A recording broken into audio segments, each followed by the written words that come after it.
আমি রাসেল আহমেদ আপনাদের স্বাগত জানাচ্ছি যমুনা টেলিভিশনের নিয়মিত আয়োজন ২৪ ঘন্টায় সমসাময়িক রাজনীতির বিষয় নিয়ে আলোচনা করি। আজকেও সেই আলোচনায় থাকবো এবং এই জন্য আমাদের সাথে স্টুডিওতে তিনজন অতিথি রয়েছেন। তাদের সাথে শুরুতেই পরিচিত হয়ে নিচ্ছি। ডান দিক থেকে শুরু করছি। জনাব এবিএম মোশাররফ হোসেন, এমপি, প্রশিক্ষণ বিষয়ক সম্পাদক, বিএনপি, আপনাকে আলোচনায় স্বাগত। রয়েছেন জনাব শরীফুজ্জামান শরীফ, সাবেক সভাপতি, বাংলাদেশ ছাত্র ইউনিয়ন, আপনাকে আলোচনায় স্বাগত। এবং রয়েছেন জনাব মারদিয়া মমতাজ, সংসদ সদস্য, বাংলাদেশ জামায়াত ইসলামী, আপনাকে আলোচনায় স্বাগত। আলোচনা শুরু করতে চাই একটু এখন যে পুলিশ সপ্তাহ চলছে, পুলিশ নিয়ে আমাদের দীর্ঘদিনের নানান অভিজ্ঞতা, বিশেষ করে ৫ আগস্টের পরে আরও নানান ধরনের আলোচনা হয়েছে সংস্কার সহ নানান বিষয় নিয়ে। মারদিয়া মমতাজ, একটু আপনার কাছে জানতে চাই, পুলিশ সপ্তাহ নিয়ে আলোচনায় একজনের বক্তব্য বেশ আলোচিত আজকের দিন জুড়ে। একজন ডিআইজি প্রধানমন্ত্রীর সাথে যে অনুষ্ঠান, সেখানে তিনি বলছিলেন, পুরো বক্তব্যটি আসলে 11 মিনিটের, আমি শুধু একটি লাইন বলছি। শত প্রতিকূলতার মধ্যেও আমি জাতীয়তাবাদী আদর্শ থেকে এক চুলও বিচ্যুত হইনি, যে আদর্শের বীজ বপন হয়েছিল কৈশোরে। যে দল নিরপেক্ষ পুলিশের কথা বলা হচ্ছে, সবাই চাইছিল, কতটা সেদিকে আগাচ্ছে বলে আপনারা মনে করেন, বিশেষ করে বিরোধী দল মনে করে? জি, আসসালামু আলাইকুম। এই কথাটা বলছেন হচ্ছে রেজাউল করিম, তাই না, ঢাকা রেঞ্জের ডিআইজি। এবং যেই একই প্রোগ্রামে প্রধানমন্ত্রী বলছেন যে দেশ আগে, দলের আগে, দলকে না দেশকে সেবা করতে হবে, সেই একই প্রোগ্রামে ঢাকা রেঞ্জের ডিআইজি যখন এই কথাগুলো বলেন, তখন আসলে আমরা বুঝি যে পুলিশ সংস্কার কমিশন একেবারেই পাত্তা দেওয়া হলো না, তাই না? এটা ইন্টারিম গভর্নমেন্টও এটাকে স্থগিত করে রাখলো এবং এখনও কিন্তু এটার ব্যাপারে কোনো ধরনের কোনো আলাপ আলোচনা নাই। এবং বাংলাদেশে যদি একটা বাহিনীর নাম করতে হয়, যাদেরকে একেবারে সরকারের পেটোয়া বাহিনী হিসেবে প্রতিটা সরকার ব্যবহার করেছে, সেই একটা বাহিনীকে বলতে হবে পুলিশ। এবং সবসময় এটা দেখা গেছে যে আমরা অবশ্য বিগত কিছু দিনে এমন অবস্থা দেখেছি, কিছু বছরে, যে এখানে রিক্রুটমেন্ট কিছু শিথিলতা ছিল এবং আমরা বিভিন্ন সময় ইউনিফর্ম পরা কিন্তু প্রপার ইউনিফর্ম ছাড়া, ইউনিফর্ম অর্ধেকটা আছে আর বাকিটা নাই, এরকম পুলিশকে, কিংবা চুল বড়, হেলমেট দিয়ে ঢাকা, আমরা এরকম পুলিশকে রাজপথে দেখেছি, ঢাকার রাজপথেই দেখেছি। তো সেই জায়গাটা থেকে আসলে আমরা কতটুকু সরে আসলাম, কতটুকু পরিবর্তন করতে পারলাম, এটা একটা অনেক বড় প্রশ্ন। সরকারের কাছে এটা শুনলে স্বস্তি লাগতে পারে যে না, পুলিশ আমাকে পছন্দ করে, কিন্তু এই যে দলীয়করণ তো এখন এটা বলা যাবে না, যে এই যে দলের কাছে তাদের নতজানু হওয়ার যে সংস্কৃতিটা, এটাকে যদি শুরুতেই খুব কঠোর হাতে দমন করা না যায়, তাহলে একটা সময় ওই যে বলে না যে লেজ কি কুকুরকে নাড়ায় না, কুকুর লেজকে নাড়ায়, এক সময় লেজ কুকুরকে নাড়াতে শুরু করে। এবং এই পরিণতির এটার অসংখ্য উদাহরণ আমরা একদম নিকট অতীতেই আছে, আমরা দেখতে পাই। তো আমার মনে হয় এটা একটা অশনি সংকেত, এখানে সতর্ক হওয়া প্রয়োজন। এবং এখানে ভেতর থেকে আরও কোনো কিছুরই এটা একটা ছোট একটা বহিঃপ্রকাশ কিনা, এটা আমাদেরকে বুঝতে হবে। এটা একটা হয়তো একটা সীমিত বহিঃপ্রকাশ, যে এখানে বড় ধরনের দলীয়করণ হচ্ছে। আমরা দেখেছি যে হুইপের স্ত্রী, তিনি ঢাকায় এসেছেন, তার পদায়ন হয়েছে ঢাকায়। এটাকে একটা বিচ্ছিন্ন ঘটনা হিসেবে চিন্তাই করা যায়, কিন্তু যখন এই যে সবগুলোকে আমরা একটু ওপর থেকে দেখি, তখন আমাদের কাছে এটা আশঙ্কা লাগে। আপনার কাছে আরেকটি ছোট করে একটু জানতে চাই, আরেকটি প্রশ্ন। পুলিশের দাবির মধ্যে অতিরিক্ত কর্মঘণ্টার ভাতা, অবসরের সময় অনারারি পদোন্নতি, দায়িত্ব পালনকালে পুলিশ হত্যার বিচার, পুলিশের স্থাপনায় ধ্বংসযজ্ঞের সুষ্ঠু বিচার চেয়েছেন পুলিশ সদস্যরা। একটু ছোট করে জানতে চাই দাবিগুলো প্রসঙ্গে। দাবিগুলো কিন্তু কয়েকটা অযৌক্তিক। কারণ হচ্ছে, আপনি দেখেন যে পুলিশের যে ভাতাগুলো থাকে, সেইখানে একটা মামলার প্রতি তারা যে ভাতা পাচ্ছেন বা ইনভেস্টিগেশন করার জন্য যে পয়সা পাচ্ছেন, সেটা কখনোই ইনাফ না। যার কারণে তাদেরকে কি করতে হয়, যেখানে যাচ্ছেন সেখান থেকে হয়তো তারা খরচ ওঠাচ্ছেন, যাদের কাছে তদন্ত করতে চাচ্ছেন সেখান থেকে খরচ ওঠাচ্ছেন, এবং এটার কারণে তদন্ত কার্যের স্বচ্ছতা ব্যাহত হয়।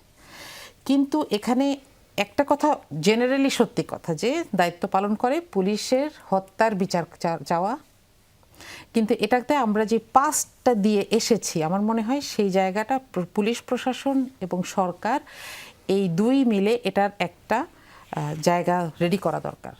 যে আসলে যারা সরকারি দায়িত্বে থাকা অবস্থায় সরকারের ট্যাক্সের পয়সায় কেনা অস্ত্রে, জনগণের ট্যাক্সের পয়সায় কেনা অস্ত্রে জনগণের উপর অস্ত্র চালিয়েছে, তাদেরকে যখন নিরীহ জনগণ ধরে মারে, সেটা আসলে কোন ধরনের বিচার? এগুলোকে আমাদের সর্ট আউট করে ফেলা উচিত। নইলে এই প্রশ্নগুলা দুষ্ট লোকদেরকে ডাকে, অথবা দুষ্ট লোকরা এই প্রশ্নগুলোকে বারবার সামনে আনে, এবং এটা দিয়ে জুলাই আন্দোলনের যেই একটা চেহারা ছিল যে এটা আসলে ফেসিস্টকে নামাতে চেয়েছে, সেটাকে প্রশ্নবিদ্ধ করা হয়। তো আমি বলবো যে দাবিগুলো অযৌক্তিক না, কিন্তু এখানে কিছু স্বচ্ছ জায়গা তৈরি করে এই সংজ্ঞাগুলোকে মানে এই জায়গাগুলোকে ডিফাইন করে করে এগোনো উচিত। শরীফ ভাই, শরীফুজ্জামান শরীফ, একটু আপনার কাছে এটিও জানতে চাইবো যে দলীয় পুলিশ, দলমুক্ত যে পুলিশের দাবি সেটি, তবে পাশাপাশি আরেকটি বিষয় একটু আপনার দৃষ্টিতে আনতে চাই, পুলিশ আসলে কাদের জন্য কাজ করছে কিংবা মাঠে কার। কুষ্টিয়ার মিরপুরে এক মাদক ব্যবসায়ীকে ছাড়াতে থানায় তদবির করতে এসে বিএনপি জামায়াতের 5 জন থানায় হেফাজতে, এর একজন বিএনপি নেতা, বাকি 4 জন জামায়াত নেতা। কে কার পক্ষে, কে কার বিপক্ষে, কার সহায়তা পুলিশ চাইছে, কাকে বিরুদ্ধে নিচ্ছে, আপনি কিভাবে দেখেন? ধন্যবাদ আপনাকে। ধন্যবাদ আমার দুই পাশের 2 জন মাননীয় সংসদ সদস্য, তাদেরকে শুভেচ্ছাও জানাচ্ছি। গতকাল থেকে পুলিশ সপ্তাহ শুরু হওয়ার পরে অনেকগুলো ঘটনা আলোচনায় আসছে, এবং সব কিছু ছাপিয়ে ঢাকার ডিআইজির যে বক্তব্যটা, এটা সমালোচনা, আলোচনা নানাভাবে জন্ম দিচ্ছে। আজকে এবং গতকালকে প্রধানমন্ত্রীর যে বক্তব্য, এই বক্তব্যের ভেতর থেকে কতগুলো মেসেজ দেওয়ার চেষ্টা করেছেন তিনি, এবং এগুলোর একটা ইতিবাচক আলোচনাও আছে। আমি দেখছিলাম আজকে স্বরাষ্ট্রমন্ত্রীর উপস্থিতিতে যখন স্বরাষ্ট্রমন্ত্রী বললেন যে পুলিশের নিম্ন স্তরের কর্মকর্তারা মোটরসাইকেল কেনার জন্য বিনা সুদে ঋণ চান, তাৎক্ষণিকভাবে তিনি বললেন যে আমরা তো কৃষককে যে লোন দেই সেখানে আমরা সুদ নেই, তাহলে গাড়ি কেনার জন্য আমরা বিনা সুদে লোন দিব আর কৃষককে সুদের বিনিময়ে লোন দিব, এটা স্ববিরোধিতা এবং এটি মানে নৈতিক জায়গা থেকে গ্রহণযোগ্য না। এবং এর ভেতর থেকে আপনি রাষ্ট্রের একটা মেসেজ আপনি পান, দৃষ্টিভঙ্গিটা কি। কিন্তু সব কিছুকে ম্লান করে দিয়েছেন একজন পুলিশ কর্মকর্তা তার বক্তব্যের মধ্য দিয়ে, এবং তিনি লিখিত বক্তব্য নিয়ে এসেছেন। অর্থাৎ এটি তিনি ইনস্ট্যান্ট বলেছেন ব্যাপারটা তা না, মানে তার মস্তিষ্কের মধ্যে, তার ভাবনার মধ্যে এই জিনিসগুলো ছিল বা আছে।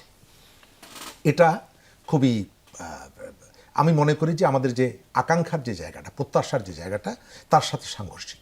এবং এটা আপনি চাইলেই যে কালকে পুলিশের মন থেকে সরিয়ে ফেলতে পারবেন তা না। এবং তার বাড়ি যেখানে, আমি মনে করিয়ে দিই গত কয়েক বছর আগে সেখানে একজন পুলিশ কর্মকর্তা নিয়ে হইচই হয়েছিল।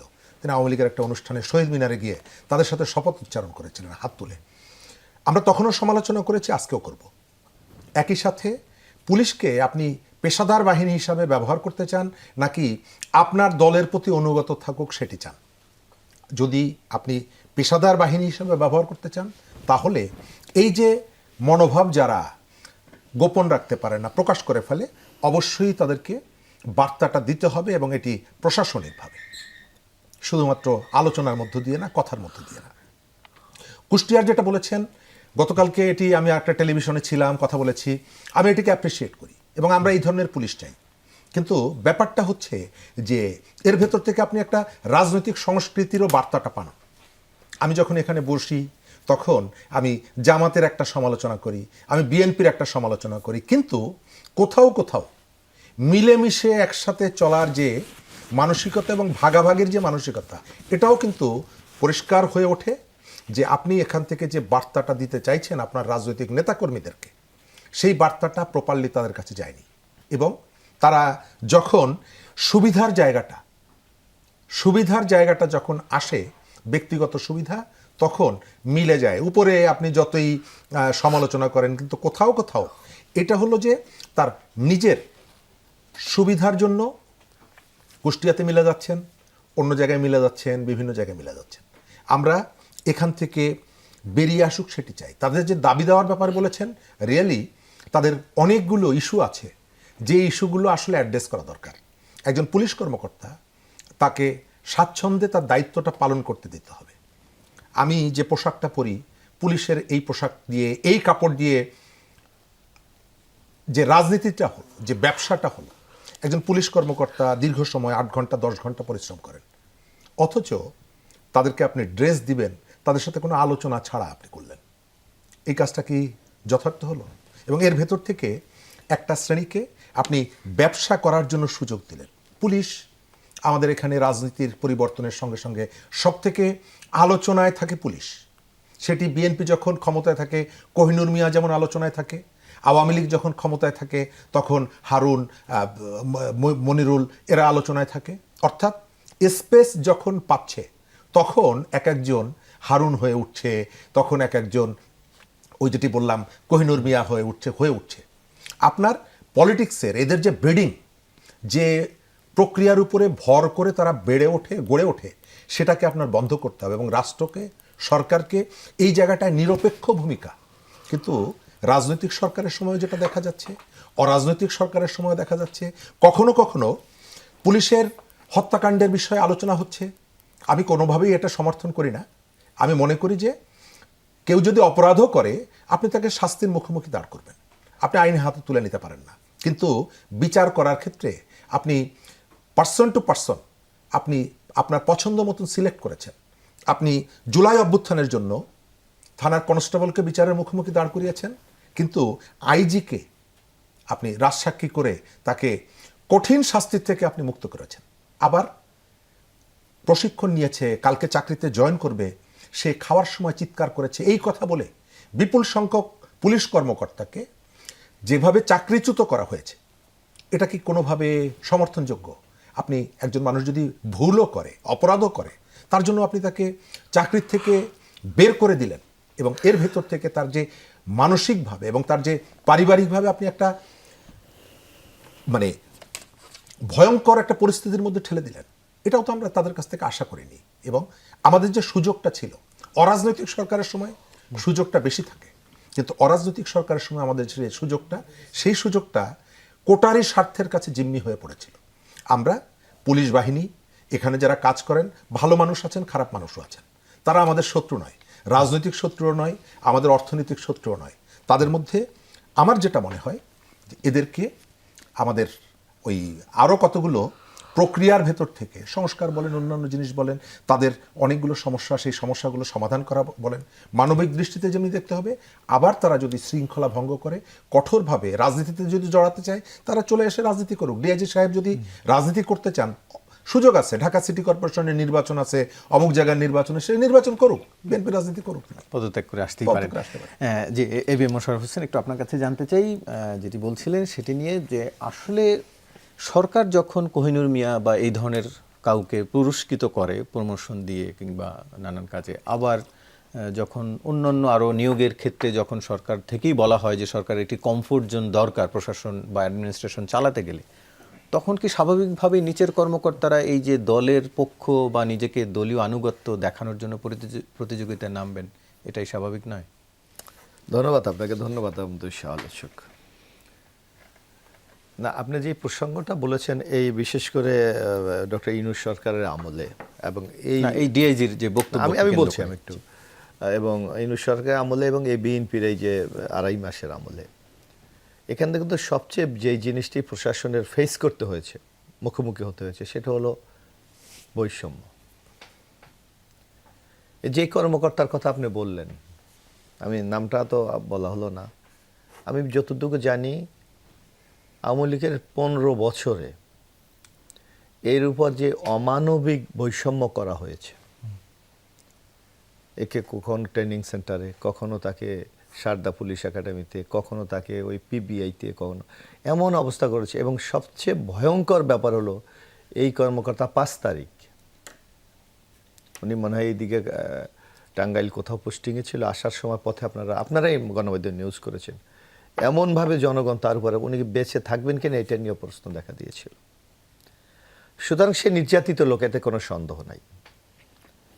এই ধরনের নির্যাতিত লোকদের যে বৈষম্য হয়েছে, এগুলির জন্য কিন্তু প্রশাসনের মধ্যে বিরাট একটা ক্ষোভ হয়েছে, যার জন্য আপনি দেখেন 700 প্রায় প্রশাসনের লোককে আপনার বুথোপেক্ষা প্রমোশন দিতে হয়েছে। এমনও আছে যে ডিএস ছিল, সেও কিন্তু সচিব হয়ে গেছে, অর্থাৎ তাকে ডিএস থেকে জয়েন্ট সেক্রেটারি, এডিশনাল থেকে সেক্রেটারি করে কিন্তু তাকে পদোন্নতি দিয়ে তাকে রিটায়ারমেন্টের স্বীকৃতি দেওয়া হয়েছে। পুলিশের ক্ষেত্রে অনেক ক্ষেত্রে কিন্তু এটা ঘটেছে। তো এই কারণে এদের ত্যাগ, আত্মত্যাগ, বঞ্চনা আছে, এটাকে আপনি অস্বীকার করতে পারবেন না। কিন্তু একটা জিনিস দেখতে হবে, আমি একটা লোকের কথা বলতে পারি, শাহ মোহাম্মদ হান্নান মনে হয় একজন সচিব ছিলেন, শাহ আব্দুল হান্নান। শাহ আব্দুল হান্নান ছিলেন না, উনি কিন্তু জামাতের আদর্শে বিশ্বাস করতেন। কিন্তু আমি ওনার দেখেছি, উনি এরশাদের আমলও সচিব ছিলেন, উনি বেগম খালেদা জিয়ার আমলও সচিব ছিলেন, উনি শেখ হাসিনার আমলও সচিব ছিলেন। অর্থাৎ একটা বিশ্বাস কখনো কিন্তু দায়িত্ব পালনের ক্ষেত্রে প্রতিবন্ধকতা হতে পারে না, যদি আপনি সঠিক দায়িত্বটা পালন করেন। আমি আমি আপনি এখানে অ্যাঙ্কর আছেন, আপনি নিশ্চয়ই একটা আইডিওলজিতে বিশ্বাস করেন, কিন্তু আপনাকে লক্ষ্য রাখতে হবে আপনার এই আইডিওলজি যেন আপনার পেশাগত ক্ষেত্রে কোনো প্রতিবন্ধকতা তৈরি না করে, আপনাকে প্রভাবিত না করে, আপনাকে নিটল জায়গা থেকে যত বিচ্যুতি না করে। দল করা, আদর্শ বিশ্বাস করা ক্ষতির কোনো আমি কারণে আমি ওই শাহ মোহাম্মদ হান্নানের নামটা বললাম, যে 3 জন বাংলাদেশের রাষ্ট্রপতি, 3 জনের আমলে উনি সচিব ছিলেন। কই ওনাকে নিয়ে তো একটা প্রশ্ন করা হয়নি, অথচ উনি কিন্তু জামাতের আদর্শে বিশ্বাস করে, জামাতের রাজনীতিতে বিশ্বাস করতেন। তো সুতরাং এইটা আমি মনে করি কোনো প্রতিবন্ধকতা নয়, বরং আপনি কি দায়িত্বটা পালন করেন এটা হলো সবচেয়ে বড় বিষয়। এটা হলো কিন্তু সবচেয়ে বড় বিষয়। যেমন আমি এমনিতে কিছুদিন আগে দেখেছিলাম যে আপনার আগে একসময় আইজি ছিল, ওই যে মশিনুল বিপি ছিল, আওয়ামী লীগের এমপি হয়েছিল নূর মোহাম্মদ। উনি নিজে একটা ইন্টারভিউতে বলেছেন যে 2024-এর নির্বাচনে আমি জিতবো এই নিয়ে কোনো সন্দেহ ছিল না, কিন্তু আমি চাই না আমি তুমি নির্বাচন হোক, কিন্তু আমি বাধ্য হয়েছি এই নির্বাচন করতে। তো এই সময় মাঝে মাঝে কিছু কিছু পরিস্থিতি এমন তৈরি করো যে আপনি ভালো থাকতে চাইলেও কিন্তু ভালো থাকার সুযোগ থাকে না। এই জিনিসগুলো কিন্তু আমাদের বিবেচনা। হ্যাঁ, তবে আমি বলি এই গন্ডালিকে প্রবাহকে আমরা গা ভাসিয়ে দেবো না, সেই জায়গা থেকে আমাদের বেরিয়ে আসতে হবে। যার জন্যই তো 24-এর গণ অভ্যুত্থানটা হয়েছে, যার জন্য দেখবেন আমাদের মাননীয় প্রধানমন্ত্রী কি বলেছে, আজকে উনি বলেছে আপনাকে অপরাধীকে অপরাধী হিসাবে চিহ্নিত করেন, উনি কোন দল করে এটা বিষয় না। আমি তো মনে করি কুষ্টিয়া যে ঘটনা ঘটেছে সেটা কিন্তু আমাদের স্বরাষ্ট্রমন্ত্রী বলেছে যে কোনো চাঁদাবাজ, কোনো মাদকাসক্ত কাউকে গ্রেপ্তার করলে কেউ যদি তদবিরে যায় তাকে সহ গ্রেপ্তার করবেন। আমরা এটা তারই তো একটা প্রতিফলন কিন্তু কুষ্টিয়াতে ঘটেছে, অথচ আমরা স্বরাষ্ট্রমন্ত্রীর এই পদক্ষেপকে কিন্তু আমরা কেউ প্রশংসা করতে দেখি না। আজকেও আপনি দেখবেন আমার নিজের জেলা পটুয়াখালীতে একটা ঘটনা ঘটেছে, আমরা দলের পক্ষে তাদেরকে বহিষ্কার করেছি এবং আমরা আইনশৃঙ্খলা রক্ষা বাহিনীকে বলেছি যে তাদেরকে গ্রেপ্তার করুন। অর্থাৎ আপনাকে দেখতে হবে দল বা সরকার এটার পৃষ্ঠপোষকতা করে কি না, এটা হলো ইম্পর্টেন্ট ব্যাপার। এই জন্য আমরা এখন নানা ঘটনা শুনি, আপনি দেখেন এই যে গুমের ঘটনা, গ্রেপ্তারের ঘটনা, ক্ষমতাকে কীভাবে ব্যবহারের ঘটনা, আপনি দেখেন কিভাবে রাষ্ট্রীয় পৃষ্ঠপোষকতায় এই সন্ত্রাসগুলি, এই অপরাধগুলি করার জন্য উৎসাহ দেওয়া হয়েছে, পৃষ্ঠপোষকতা দেওয়া হয়েছে। কিন্তু আপনাকে দেখতে হবে যে গভর্নমেন্ট, এখন যে গভর্নমেন্টটি আছে সেইটা সেই পৃষ্ঠপোষকতা করে কিনা, না তার বিরুদ্ধে সে ব্যবস্থা গ্রহণ করে। এইটা হলো মূল বিষয়টা। কিন্তু এই জায়গাগুলি যদি আমরা নিশ্চিত করতে পারি তাহলে ideology is not a factor. আমি মনে করি আমার একটা বিশ্বাস থাকতে পারে, আপনার একটা শরীফ সাহেবের একটা মার্জিয়ার একটা বিশ্বাস থাকতে পারে, কিন্তু কর্মক্ষেত্রে এটা প্রভাব ফেললে তাহলে আমি মনে করি তার দক্ষতা যোগ্যতাতে অনেক ঘাটতি আছে বলে আমার কাছে মনে হচ্ছে। আলোচনায় আবারও ফিরছি, তার আগে একটি বিরতি নিয়ে আসি, সঙ্গেই থাকুন।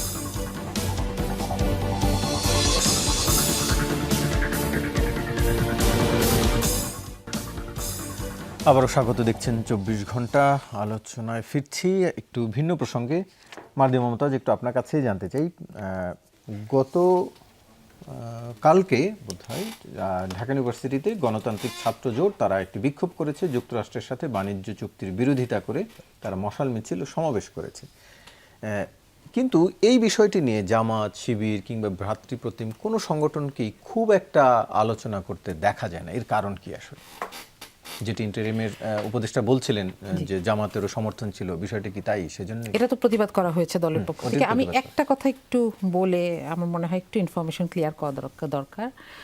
সেটা হচ্ছে যে আমার জায়গা থেকে আমি যতটুকু দেখেছি সেখানে বলি যে একটা সমস্যাকে সমাধান করার প্রথম ধাপটা হচ্ছে এটাকে সমস্যা হিসেবে আইডেন্টিফাই করা।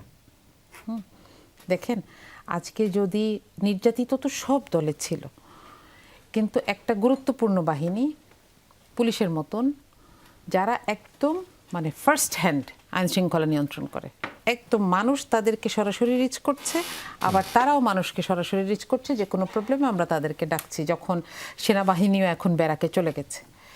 সেই জায়গায় থাকা একজনের একটা বক্তব্যকে সরকার কিভাবে এন্ডোর্স করে সেটার উপর ডিপেন্ড করবে যে সরকার আসলে ভবিষ্যতে এগুলো চাচ্ছে কিনা।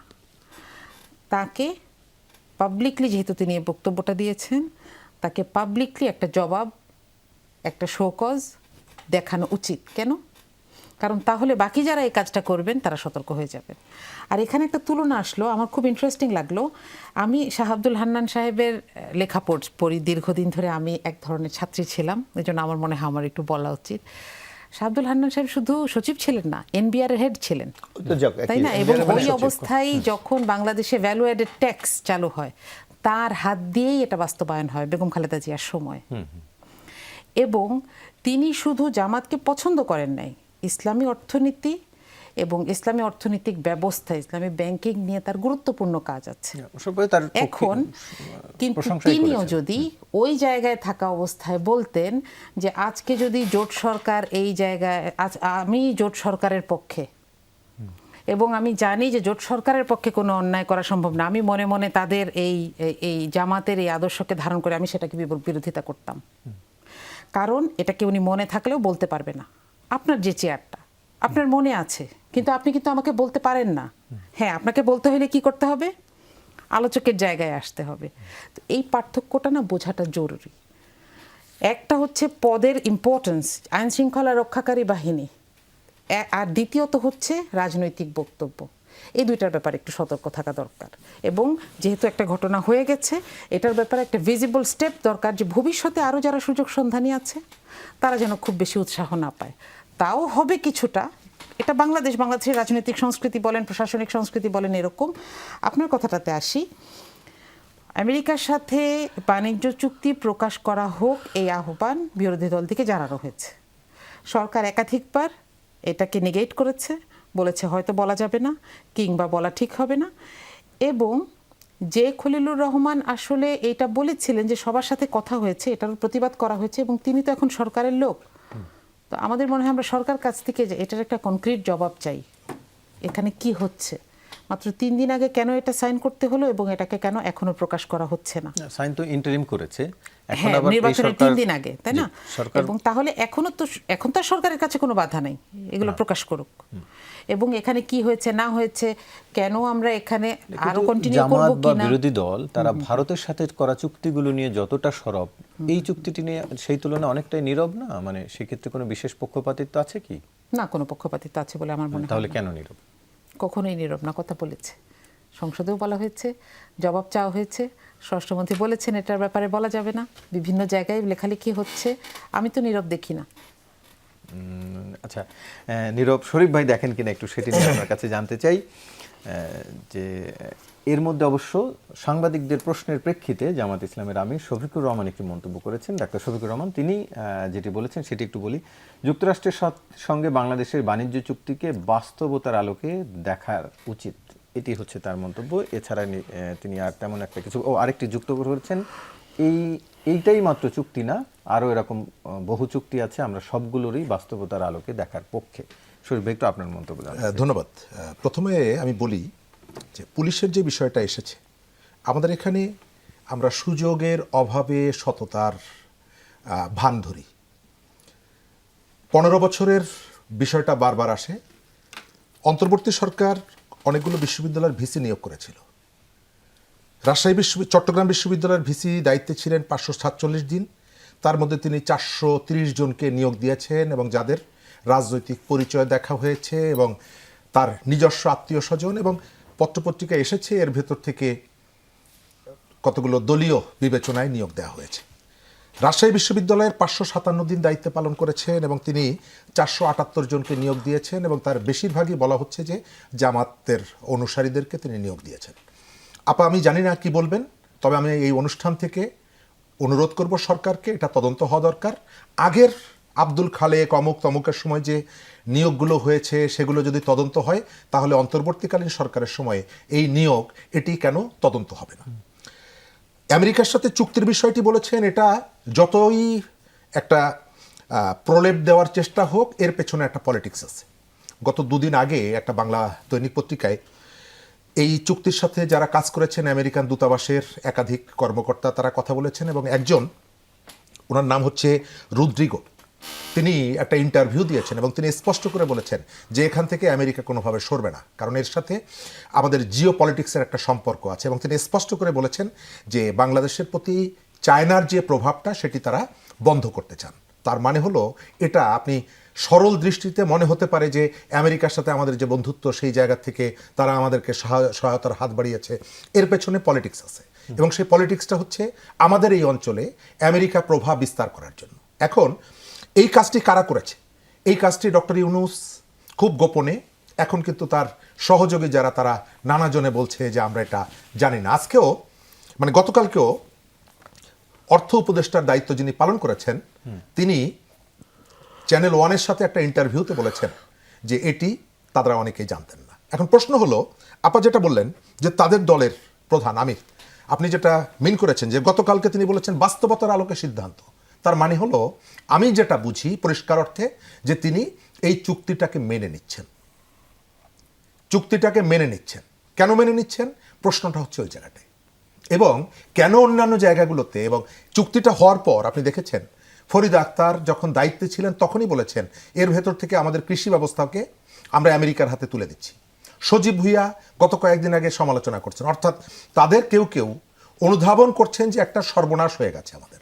কিন্তু এরপরে আপনি জাতীয় স্বার্থের কথা ইত্যাদি ইত্যাদির কথাগুলো যারা বলছেন তারা কেন এটি নিয়ে কথা বলছেন না? সরকারি দল সবসময় যে কোনো জায়গায় সাধারণত চেষ্টা করে যে কোনো বিব্রতকর বিষয়গুলোকে গোপন করার জন্য।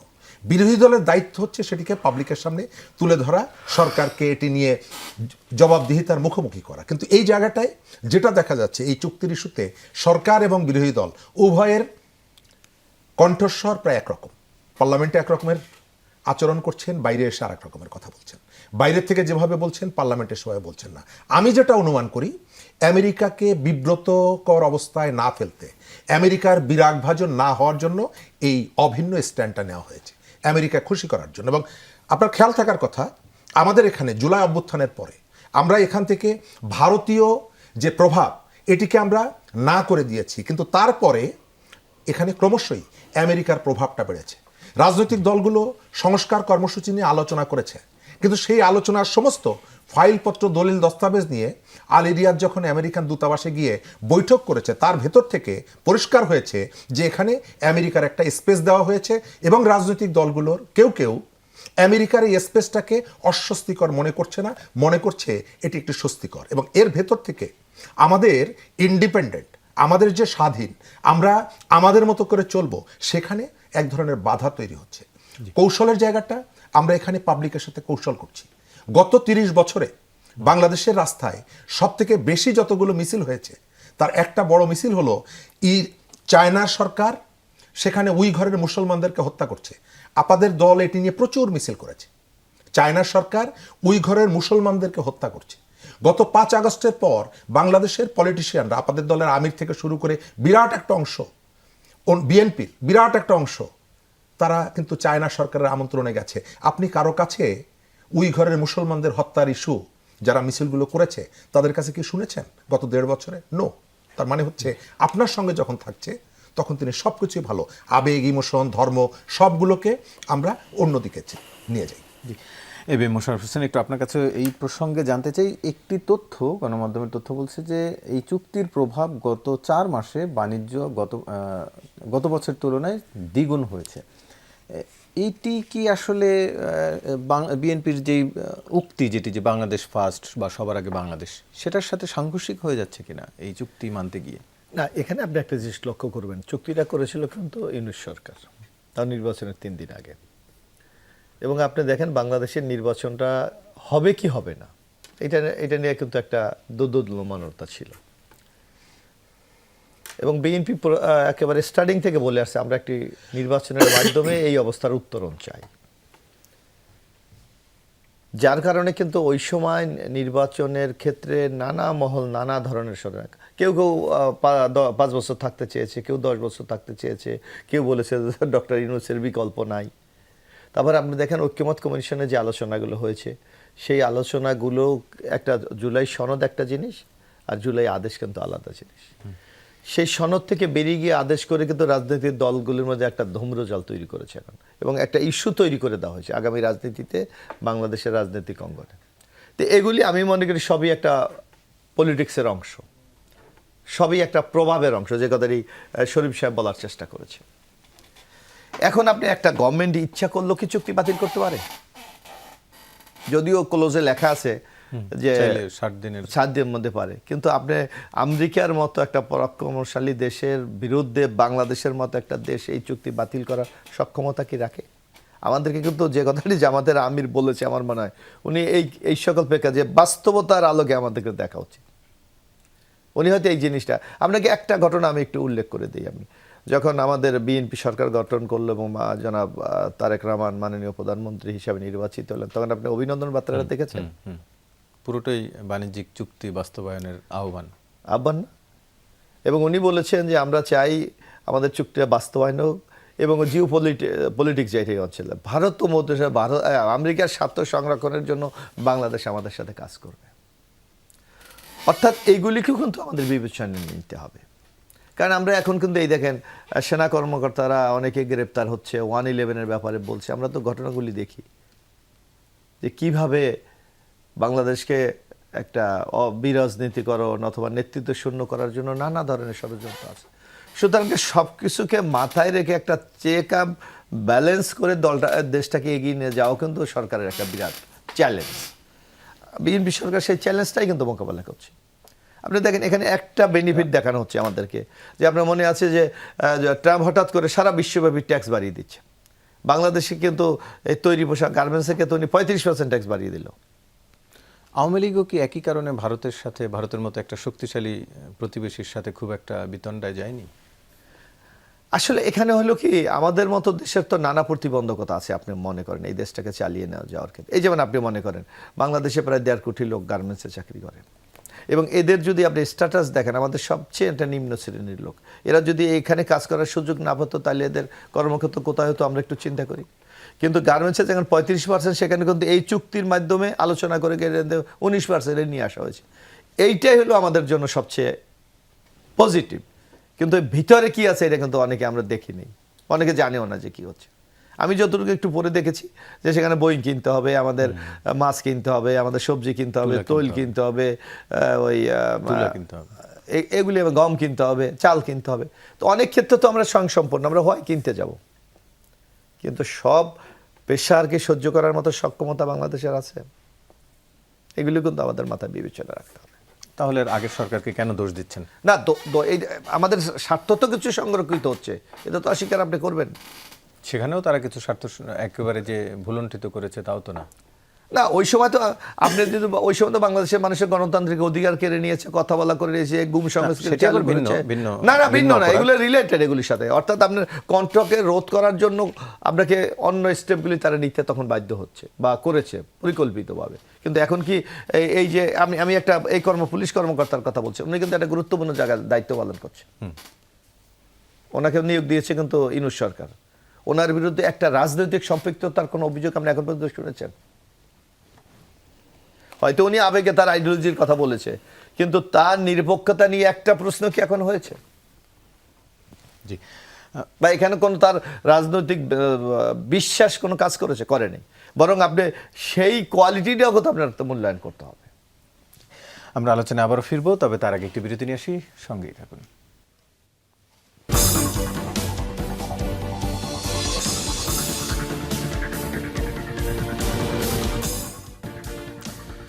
আবারও স্বাগত, দেখছেন 24 ঘন্টা আলোচনায় ফিরছি। মার্দে মমতাজ, আরেকটু ভিন্ন প্রসঙ্গে আজকে যে ব্যাংকের ইস্যু নিয়ে বাংলাদেশ অ্যাসোসিয়েশন অফ ব্যাংকসের নেতারা তারা গভর্নরের সাথে সাক্ষাৎ করেছেন এবং রুগ্ন ব্যাংকে আগের পরিচালকদের ফেরার সুযোগ নিয়ে গভর্নরকে শঙ্কার কথা বলেছেন। আপনারা কিভাবে দেখেন এই চুক্তিটিকে? জি, আমি আগে একটু অ্যাড করি। আগে আপনি যে বিষয়টাতে প্রশ্ন করছিলেন, আমার মনে হয় বাংলাদেশের সাথে আমেরিকার সম্পর্ক এবং বাংলাদেশের সাথে ইন্ডিয়ার সম্পর্ক, এই দুইটা নিয়ে আমাদের একটু চিন্তা করা উচিত। আমেরিকার সম্পর্কটা সরকারের সাথে আর ইন্ডিয়ার সম্পর্কটা দলের সাথে ছিল, এটা হচ্ছে মেইন পার্থক্য। এবং দেখেন শেখ হাসিনা তো নিজের মুখে স্বীকার করেছেন যে যা দিয়েছি তা সারা জীবন মনে রাখবে, এবং বলেছেন, কেউ একজন গিয়ে বলেছেন স্বামী স্ত্রীর মতন সম্পর্ক, এবং ঘটনাটা কিন্তু আসলে সেটাই ছিল। ট্রানজিটের কথা যখন বললো, আমরা দেখলাম বলা হলো যে এই যে ট্রানজিটের জন্য ওরা আমাদেরকে যে ভাড়া দিবে সেটাতেই আমরা সিঙ্গাপুর হয়ে যাব, কিন্তু পরে দেখা গেল এই যে হাই ক্লাস রাস্তাগুলো তৈরি করা হলো এবং এগুলো দিয়ে যে কাভার্ড ভ্যানগুলো যেত, এগুলোর ভেতরে কি আমাদের কাস্টমসের রাইট নাই সেগুলো দেখার, উপরন্তু তারা কোনো ধরনের কোনো ফিজ দেয় নাই। যখন এটা নিয়ে সরকারকে প্রশ্ন করা হলো, সরকার বললেন এটা চাওয়া খারাপ দেখায় প্রতিবেশীর কাছে। এবং লাস্ট যেই প্রমাণটা আমরা পাই সেটা হচ্ছে এই সরকারটা সমস্ত কিছু সহ পালিয়ে গিয়ে কোথায় উঠলো? ইন্ডিয়ার কোলে। এবং তারা কিন্তু সরকারকে না, দলকে দায়িত্ব দিয়েছে। আমার মনে হয় এই দুইটা পার্থক্য আমাদের বোঝা উচিত। আমি বলছি না যে বাংলাদেশের সাথে আমেরিকার যেটা সম্পর্ক সেটা আমাদের জন্য খুব মর্যাদাকর, এখন যেটা আছে সেটা ঠিক থাকুক, কিন্তু আমরা প্রশ্ন করব এই দুইটা কথা মাথায় রেখে। আজকেও যদি বিএনপি দলের সাথে আমেরিকার কোনো সম্পর্ক বা দল হিসেবে কোনো দেশের সাথে কোনো সম্পর্ক করতে চায়, সেখানে আমরা 1000 বার প্রশ্ন করব, কিন্তু যখন এটা দেশের স্বার্থ তখন আমরা চাইবো যে আমাদেরকে একসাথে, বলছি আমরা চাইবো সেখানে আমরা একসাথে মিলে পলিসি নির্ধারণ করি, যেন এখানে ভুলের সংখ্যা বা লসের সংখ্যা কমে আসে, লসের পরিমাণ কমে আসে। কিন্তু এটা তো দলের সাথে সম্পর্ক না, এটা আমাদেরকে পার্থক্যটা বুঝতে হবে। এবং আমেরিকা দেখবেন আপনি কখনোই দলের সাথে সেটা করে না। সুবিধাভোগী ছিল বলে সেটি দলের স্বার্থ হয়ে গেল, এখানে একাধিক দল সুবিধাভোগী বলে দেশের স্বার্থ হয়ে গেল। না, দল সুবিধাভোগী না, এখানে দেশ আগে, দেশের কথা। সেই জায়গাটা হচ্ছে কিনা দেশের স্বার্থ আমাদের আপনি যেটা বলতে পারেন যে লসটা হচ্ছে, এটা দেশের লস হচ্ছে, কিন্তু একটা দল লাভবান হচ্ছে আর বাকিদেরকে মারা হচ্ছে, মুখ বন্ধ রাখা হচ্ছে যেন ওই যে লাভবান হচ্ছে সেটা নিয়ে প্রশ্ন রাখতে না পারে। দুইটার মধ্যে মনে হয় পার্থক্য আছে। আচ্ছা, ব্যাংকের ব্যাপারে যেটা বলছিলেন, যে ব্যাংকের ব্যাপারে যে সিদ্ধান্তটা নেওয়া হলো এটা আসলে নিজের পায়ে কুড়াল মারার মতন একটা অবস্থা। সরকার থেকে সাবসিডি দিয়ে মোট 2 ধাপে মোট 3200 কোটি টাকা দেয়া হলো যে এই ব্যাংকগুলো যেন উঠে দাঁড়াতে পারে, কিন্তু মাত্র 7.5% দিয়ে আগের মালিক যাদের ব্যর্থতা এবং খেলাপি ঋণের কারণে ব্যাংকগুলো এই অবস্থায় চলে আসছিল, তারা মাত্র 7.5% পে করে এগুলো আবার নিজেদের মালিকানায় নিতে পারছে। তো এটা আসলে, এটা কি শাস্তি নাকি পুরস্কার? ব্যর্থতার কি শাস্তি দেওয়া হচ্ছে নাকি পুরস্কার দেওয়া হচ্ছে? এটা কিন্তু আমরা বারবার প্রশ্ন করেছি এবং এটার ব্যাপারে আমরা বারবার ক্লিয়ারেন্স চেয়েছি, কিন্তু এই ব্যাপারে সরকারের কাছ থেকে আমরা কোনো সদুত্তর পাই নাই। কিন্তু এটা সরাসরি বলা যায় যে সরকারি ফান্ড থেকে তাদেরকে 2 ধাপে যে টাকাগুলো দেয়া হলো সেগুলোকে আবার এই যে দুর্নীতিবাজদের ঘরে ফিরিয়ে দেওয়া হচ্ছে, এই যে ঋণ খেলাপিদের হাতে ফিরিয়ে দেওয়া হচ্ছে, এটার ব্যাপারে শক্ত জবাব আমরা আশা করি। জি, শরীফ ভাই আপনার কাছ থেকেও জানতে চাই, ব্যাংকিং বা আর্থিক সংস্কারের দাবি রয়েছে, যেহেতু স্বাভাবিকভাবে আমরা সংকটে রয়েছি, সেই সময় এই সব ইস্যুগুলো যেহেতু ব্যাংক অ্যাসোসিয়েশন এটি নিয়ে শঙ্কা জানিয়েছে, তার মানে এমন একটি পরিস্থিতি আসলে তৈরি হওয়ার পথে, সেটিকে কিভাবে দেখছেন? আমি আগের যে প্রশ্নটা ছিল সেটার মধ্যে থাকি। জি, আপাই নেটে একটু বলেছি। প্রথম জায়গাটা হচ্ছে যে এই ঘটনার দায়ভার টাকার আমেরিকার সাথে চুক্তি, আমাদের এই আলোচনাটা আসলেই বলা হচ্ছে যে এটার জন্য খলিলুর রহমান দায়ী। খলিলুর রহমান এখানে ঘটকালি করেছে। আপনি যদি একটা বিয়ের অনুষ্ঠান দেখেন, পাত্রপক্ষ থাকে, পাত্রীপক্ষ থাকে, ঘটক থাকে, খলিলুর রহমান এখানে ঘটকালিটা করেছেন আমি ধরে নিচ্ছি। কিন্তু একটা চুক্তি, আমেরিকা চুক্তিটা করেছে কি ব্যক্তি খলিলুর রহমানের সাথে, নাকি বাংলাদেশের সেই সময় যে সরকারটা ছিল তার সাথে? তো সেই সরকারটার প্রধান কে ছিলেন? ডক্টর মোহাম্মদ ইউনুস। খুব প্ল্যানফুলি এই জায়গাটায় ডক্টর মোহাম্মদ ইউনুসের এই যে ব্যর্থতা এবং বাংলাদেশকে আমেরিকার হাতে তুলে দেওয়া, আমি এই শব্দটাই ব্যবহার করব, এই কাজটিকে আড়াল করার একটা প্রবণতা আছে। এই কাজটা করেছে হচ্ছে খলিলুর রহমান। তো ডক্টর মোহাম্মদ ইউনুস তো সরকারের প্রধান ছিলেন, তিনি জানতেন না একটা খেলায় যখন যারা বিজয়ী হন, ওই টিমের যিনি প্রধান থাকেন, ক্যাপ্টেন, তিনি তো বিজয়ের পদকটা তিনি গ্রহণ করেন, তার যদি কোনো ভূমিকা নাও থাকে। তো ডক্টর ইউনুস তো এই টিমের প্রধান ছিলেন, কেন তিনি রেসপন্সিবিলিটি নেবেন না? এবং আপনারা কেন ডক্টর ইউনুসের এই যে ঘৃণার জায়গায় তিনি নিজেকে দাঁড় করিয়েছেন, এবং তিনি পুরো সময়টায়, আমি আপনাকে 15টা উদাহরণ দিয়ে বলতে পারবো যে তিনি কিভাবে আমেরিকার পারপাসটা সার্ভ করেছেন। পোপ ফ্রান্সিস মারা যাওয়ার পরে বাংলাদেশের 3 দিনের রাষ্ট্রীয় শোক এখানে পালিত হয়েছে, উনি ঘোষণা দিয়েছিলেন। অথচ বাংলাদেশের ওই যে মাইলস্টোন স্কুলের যে ঘটনা, দুর্ঘটনার পর ওই দিন জাতীয় শোক দিবস ছিল, তাকে দেখা গেছে তার একটা ব্যাচ পর্যন্ত তিনি পড়েননি। তার ট্রিটমেন্টের ক্ষেত্রে ভিক্ষা চেয়েছেন। স্টারলিংকের প্রধান বাংলাদেশে এসেছিলেন, তার দায়িত্ব হচ্ছে ডাক টেলিযোগাযোগ মন্ত্রণালয়ের অধীনে তার কাজ। তিনি ডক্টর ইউনূসের সাথে দেখা করেছেন এবং যাওয়ার সময় বলেছেন যে পৃথিবীতে কোথাও তারা এই রকমের সাপোর্টটা পাননি। গত 1.5 বছরে আমেরিকার থেকে একজন কেরানি আসলে পর্যন্ত ডক্টর ইউনূস মনে করতেন তার জামাই বাড়ির থেকে আত্মীয় এসেছে। এবং এই ঘটনাগুলোর ভেতর থেকে আজকে কালকে আমরা অনেক রকমের ব্যাখ্যা দিতে পারবো, কিন্তু আজকে এই যে হামের ইস্যু আমাদের অন্যান্য জায়গায়, আপনি জানতো অন্য দেশের কাছ থেকে টিকা কিনতে যান, ওষুধ কিনতে যান, আমেরিকা আপনাকে যেতে দেবে না। আপনি ভারতের কথা বলছেন, শ্রীলঙ্কার কথা বলছেন, অন্যান্য জায়গার কথা বলছেন, তো এর ভেতর থেকে আপনি যাই বলেন না কেন, আওয়ামী লীগকে আপনি হাজারবার সমালোচনা করেন, আমরা ভারতের হাতে ইত্যাদি ইত্যাদি, কিন্তু এই যে সর্বনাশটা হলো, এই সর্বনাশটা আমি পার্লামেন্টে কেন শুনি না? কেন আলোচনা করেন না? আমেরিকা খুশি করার জন্য, আমেরিকা যাতে বিরক্ত না হয় সেই কারণে। আমি পরিষ্কার মনে করি আমেরিকা যাতে অখুশি না হয়, সে যাতে কারো প্রতি বিরাগ ভাজন না হয়, সেই কারণে এই ইস্যুটা তোলা হচ্ছে না। আপনি পার্লামেন্টের সমস্ত ইস্যু তুলতে পারেন বাংলাদেশের, এবং এই যে জুলাই করছেন, জুলাই সনদে স্পষ্ট লেখা আছে যে বিদেশের সাথে যে কোনো চুক্তি পার্লামেন্টে আলোচিত হতে হবে। তাহলে আপনি জুলাইটাকে হাতির মতো করে, কেউ সুর ধরে টানছেন জুলাই, কেউ লেজ ধরে টানছেন জুলাই, তো এই যে জায়গাটা, এই জায়গাটা আপনি জুলাইয়ের ক্ষেত্রে এটি আপনার কেন স্পর্শ করে না যে একটা দেশের সাথে চুক্তি, সেই চুক্তি পার্লামেন্টে আলোচনা হতে হবে, চমৎকার করে লেখা আছে। আপনি জুলাইয়ের সবটুক মানেন, শুধু এইটুক মানেন না কেন? কারণ হলো আমেরিকাকে যাতে অখুশি না হয়। আমেরিকার বাংলাদেশের রেজিম পরিবর্তনের ক্ষেত্রে ভূমিকা আছে, ভূমিকা রাখার সুযোগ আছে, সেই কারণে আমেরিকাকে খুশি রাখার এই প্রবণতাটা দেখা যাচ্ছে। এম মোশাররফ হোসেন, একটু আপনার কাছ থেকে জানতে চাই, ব্যাংক প্রসঙ্গ বা নিয়োগ সহ নানান এই যে গণভোট সংস্কার ইস্যুতে সরকারের যে মৌখিক বক্তব্য বা সরকারের শীর্ষ নেতাদের বা যারা রয়েছেন উপরে বক্তব্য আর বাস্তবতায় কি কিছুটা দূরত্ব তৈরি হচ্ছে? আসলে না, দূরত্ব তৈরি হচ্ছে না, এখানে একটা রাজনীতি কাজ করছে, এটাকে আপনাকে লক্ষ্য রাখতে। কারণ একটা সরকার ক্ষমতায় এসেছে, তাকে মেলাইন করা কিন্তু যারা অপোজিশন থাকে তাদের একটা কৌশল, তো কৌশলের অংশ হিসাবে বলে আমরা মনে করি। এখন আপনি বলতে পারেন কেন এটা মনে করেন? কারণ আপনারা দেখেন, আমরা স্পষ্ট ভাষায় বলেছি আমাদের দলের পক্ষ থেকে, সরকারের পক্ষ থেকে, এখানে সংকটটা তৈরি হয়েছে কোটা, সেটা আপনাকে একটু বুঝতে হবে। জুলাই সনদ অর্থাৎ দীর্ঘদিন রাজনৈতিক দলগুলি আলোচনা করে যে ঐক্যমতে পৌঁছেছে 84 পয়েন্টে, সেইটাকে আমরা বলবো জুলাই সনদ। আর যে আদেশটা জারি করা হয়েছে তার সাথে জুলাই সনদের সাথে আমরা মনে করি প্রতারণা করা হয়েছে। এখন আমরা বলে কীভাবে? কারণ জুলাই সনদটা স্বাক্ষরিত ছিল, আপনি নিশ্চয়ই গণমাধ্যম কর্মী হিসেবে ওখানে ছিলেন, যে নোট অফ ডিসেন্ট সহ কিন্তু জুলাই সনদটা স্বাক্ষরিত হয়েছে। বিএনপি কিন্তু এখনও আমরা বলি সবসময়, আমাদের মাননীয় প্রধানমন্ত্রী বলেন, আমাদের মন্ত্রীরা বলেন, আমাদের দলের মহাসচিব বলেন যে জুলাইয়ের সব কিছু আমরা অক্ষর অক্ষর পালন করব জুলাই সনদের। তো জুলাই সনদের তো নোট অফ ডিসেন্ট আছে, জুলাই সনদে তো 30টি বিষয় ঐক্যমত হয়েছে, আমরা তো বলেছি 30টি বিষয় আমরা পালন করব। কিন্তু আপনি দেখবেন যখন জুলাইয়ের আদেশটি করা হয়েছে তখন ওখানে নোট অফ ডিসেন্টকে বাদ দেওয়া হয়েছে। এই আমাদের মূল আপত্তিটা এখানে এক।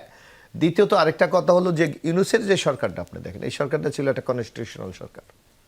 আমরা আন্দোলনের কথা বলি, বিপ্লব বলি, শেখ হাসিনা পালি, সবাই বলি। যদি এখানে একটা বিপ্লবী গভর্নমেন্ট হতেন, একটা জাতীয় গভর্নমেন্ট হতো, সংবিধান স্থগিত হতো, তাহলে আপনি যা খুশি তা করতে পারতেন। কিন্তু আপনাকে সংবিধান ধারাবাহিকতা, আমাদের কনস্টিটিউশনও কোথাও, এই বর্তমান সংবিধানে কোথাও অর্ডার দেওয়ার রাষ্ট্রপতির কোনো ক্ষমতা নেই। কারণ 1973 সালের 16ই ডিসেম্বর যখন এই সংবিধান গৃহীত হয়েছে, ওই সংবিধানে বলা হয়েছে রাষ্ট্রপতি এখন থেকে আর কোনো আদেশ দিতে পারবেন না, উনি অর্ডিন্যান্স দিতে পারবেন। তা আমাদের প্রশ্ন হলো, এখানেই একটা ষড়যন্ত্র বীজ বপিত হয়েছে।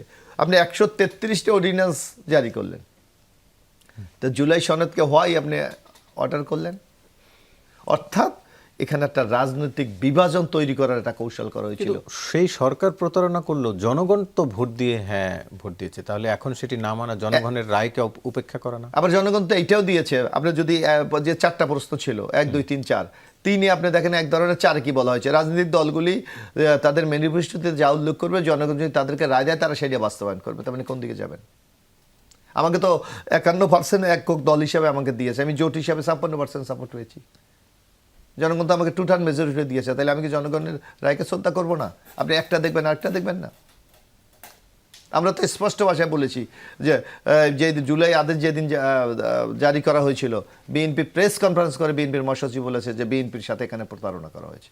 সুতরাং আপনি এখন বলবেন যে দূরত্ব সৃষ্টি হচ্ছে না, আমরা আমাদের স্ট্যান্ডে ঠিক আছি। আপনি দেখেন এইসব না, আপনারাও তো স্ট্যান্ড পরিবর্তন করেছেন না, ভোটের আগে হ্যাঁ ভোট, যেহেতু হ্যাঁ ভোট চেয়েছেন, তার মানে সরকারের ওই প্রতারণাটাকে আপনারা মেনে নিয়েছেন, না, মেনে নিয়ে হ্যাঁ ভোট চেয়েছেন। এখন আপনি দেখেন আমাদের মূল টার্গেটটা কি ছিল, দেশকে একটা গণতান্ত্রিক উত্তরণের দিকে নিয়ে যাওয়া। সেটিও এক ধরনের না না না প্রতারণা হলো না জনগণের সাথে? আজকে যে মানুষের অধিকারগুলি প্রতিষ্ঠিত হচ্ছে, এই যে মানুষ ভোট দিতে, দীর্ঘদিন মানুষ ভোট দিতে পারে নাই, মানুষ আর তার নিজের একটা গভর্নমেন্ট তৈরি করেছে, নিজের পছন্দের নেতা দিয়ে তার নির্বাচিত করেছে। এটা এই যে অর্জন, এই অর্জনটাকে কি আপনি অস্বীকার করবেন? আর যদি আপনি মনে করেন, একটু হাইপোথেটিক্যালি চিন্তা করেন, যদি 12ই ফেব্রুয়ারি নির্বাচন না হতো তাহলে বাংলাদেশ কোথায় যেত? সেটি অবশ্যই, কিন্তু সেটি করতে গিয়ে আমরা মিথ্যার আশ্রয় নিব কিনা সেটির মিথ্যা একটি না, প্রশ্ন। রাজনীতি কিন্তু কৌশলকে আপনি তো আর কৌশল মিথ্যা বলা হিসাবে যায় দেখছেন। না। আপনাদের তিনজনকে ধন্যবাদ জানাচ্ছি। দর্শক, এই ছিল আজকের 24 ঘন্টার আয়োজন, সাথে থাকার জন্য ধন্যবাদ।